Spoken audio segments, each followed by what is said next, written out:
bangun ruang sisi datar. Halo semua, kembali lagi bersama pembelajaran matematika. Pada hari ini kita akan mempelajari pembelajaran dengan tujuan pembelajaran sebagai berikut. Hari ini kita akan mempelajari mengenai volume bangun ruang sisi datar. Ayo, ingat-ingat kembali bahwa kemarin kita telah mempelajari macam-macam bangun ruang sisi datar dan juga luas dari permukaan bangun ruang sisi datar, mulai dari kubus, balok, limas, dan juga prisma. Hari ini kita akan melanjutkannya dengan mempelajari volume bangun ruang sisi datar. Pastinya kamu pernah ingin membungkus sebuah barang ke dalam kotak kado? Dan bagaimana ya barang-barang yang ingin dimasukkan ke dalam kotak kado tersebut muat dan juga tepat dimasukkan ke dalam kotak kado itu? Coba tuliskan bagaimana biasanya kamu melakukannya. Pernahkah kamu berpikir bagaimana banyak barang bisa masuk ke dalam sebuah kardus? Atau bagaimana banyak kardus bisa masuk ke dalam sebuah mobil box? Dan juga kado-kado yang diisi oleh barang-barang, bagaimana barang-barang tersebut bisa masuk? Dan akuarium yang diisi oleh air, batu, ikan, dan benda-benda lainnya, bagaimana ya benda-benda tersebut bisa dimasukkan ke dalam sebuah tempat ataupun ke dalam barang-barang tersebut? Fenomena tersebut bisa terjadi karena adanya sebuah volume. Volume tersebut dimiliki oleh benda-benda, termasuk volume dari bangun ruang sisi datar. Lalu, apa ya yang dimaksud dengan volume dari bangun ruang sisi datar? Volume merupakan ukuran ruang 3 dimensi yang ditempati oleh sebuah objek baik padat, cair, maupun gas. Sehingga volume dari bangun ruang sisi datar adalah ukuran ruang dari bangun ruang sisi datar. Pertama, volume dari kubus. Coba perhatikan susunan dari kubus-kubus satuan berikut ini.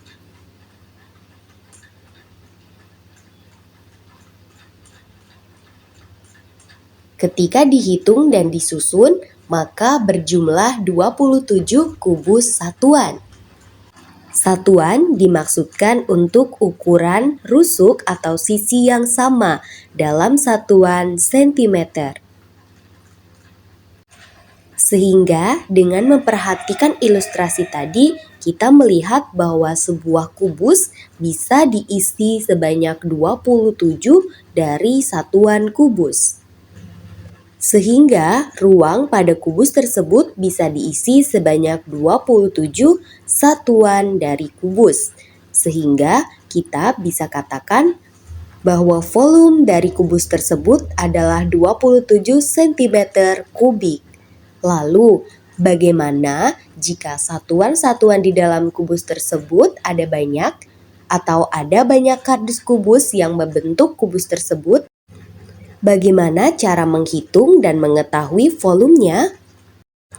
Kita bisa menghitung volume dari kubus dengan memperhatikan jumlah dari setiap rusuknya, yaitu pada gambar tersebut terlihat bahwa rusuknya yaitu panjang 3 kubus satuan, lebar 3 kubus satuan, dan tinggi juga 3 kubus satuan, sehingga memiliki rusuk yang sama. Dan kita bisa mentotalkan jumlah dari kubus satuannya, yaitu sisi dikali sisi yang sama, yaitu 3, sehingga menghasilkan volumenya 27. Dari sini kita tidak perlu menghitung kubus satuannya satu-satu, kita hanya perlu mengetahui berapa panjang dari rusuk kubus tersebut, sehingga kita bisa mengalikannya untuk mendapatkan volume dari kubus. Coba perhatikan kembali, dengan rusuk sepanjang 8 satuan kubus, maka untuk volume dari kubus tersebut adalah 8 dikali 8 dikali dengan 8, yaitu rusuknya sama panjang. Sehingga volume dari kubus tersebut adalah 512 atau perkalian dari setiap rusuknya. Sehingga didapatkan volume kubus untuk rusuk yang sama yaitu S, maka volume kubusnya adalah sisi dikali sisi dikali sisi. Selanjutnya, balok. Balok berbeda dengan kubus karena balok memiliki panjang yang berbeda dengan lebar dan ditambah dengan adanya tinggi. Perhatikan untuk susunan setiap kubus satuan.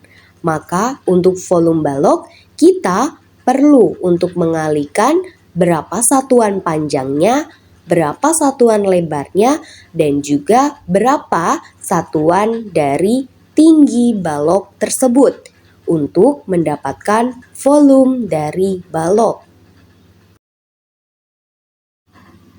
Dari panjang, lebar, dan tinggi, kita peroleh volume dari balok adalah panjang dikali lebar dikali tinggi dari ukuran balok tersebut.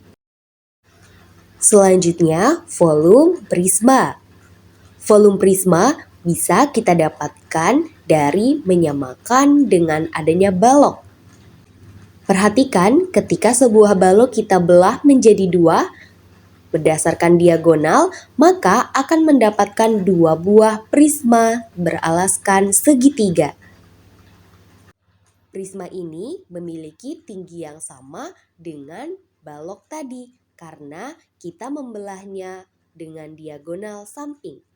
Sehingga kita dapatkan bahwa volume prisma adalah setengah dari volume balok. Sehingga volume prisma setengah dari volume balok, sehingga diperoleh volume prisma sama dengan luas alas dikali tinggi prisma. Selanjutnya, volume dari limas. Perhatikan bahwa kita bisa membentuk limas dari sebuah kubus, yang mana kubus bisa kita belah menjadi beberapa limas. Berikut contohnya, kita bisa membelah kubus menjadi 6 buah limas yang sama besar dengan tingginya adalah setengah dari tinggi kubus yang kita belah. Dari aktivitas tersebut diperoleh volume dari limas sama dengan setengah dari volume kubus. Dan kita peroleh volume dari limas adalah 1/6 dikali sisi dikali sisi dikali 2 kali tingginya. Sehingga volume limas sama dengan 1/3 luas alas dikali dengan tinggi limas. Sekarang coba perhatikan contoh soal berikut ini.